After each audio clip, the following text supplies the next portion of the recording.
ఈ ప్రాంతం అభివృద్ధి చెందుతుంది. ఇంతకుముందు మిత్రుడు మధుసూదన్ రెడ్డి చెప్పినట్టు బ్రహ్మోస్ మిసైల్కు సంబంధించిన పరిశ్రమను ఇక్కడ తెస్తే బ్రహ్మోస్ మిసైల్ ఇక్కడనే ఉత్పత్తి జరిగితే దాని చుట్టూత పరిశ్రమలు వస్తాయి. ఆ పరిశ్రమల్లో కూడా వేలాది మంది మన పిల్లలకు ఉద్యోగాలు వస్తాయి. ఈరోజు ఈ 14 నియోజకవర్గాలలో ఇంటిగ్రేటెడ్ రెసిడెన్షియల్ స్కూల్లే కాదు, ఏటీసీలు అంటే అడ్వాన్స్డ్ టెక్నాలజీ సెంటర్లు, ఇవన్నీ కూడా ఐటీఐలకు ప్రత్యామ్నాయం.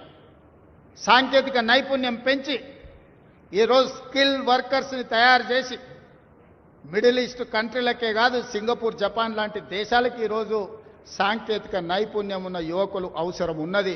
ఇతర దేశాల్లో ఇవాళ అమెరికాకు పోవాలంటే ఒక ఇంజనీరింగ్ ఏదో చదువుకొని ఉండాలి.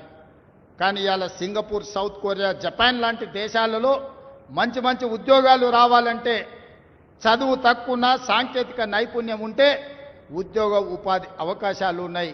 14 శాసనసభ నియోజకవర్గాలకు పెద్దలు చిన్నారెడ్డి గారికి చెప్తున్నా, ఏటీసీలు ఎక్కడ లేకపోయినా 14 నియోజకవర్గాలకు 14 అడ్వాన్స్డ్ టెక్నాలజీ సెంటర్లు ఇచ్చే బాధ్యత ప్రభుత్వం తీసుకుంటుంది.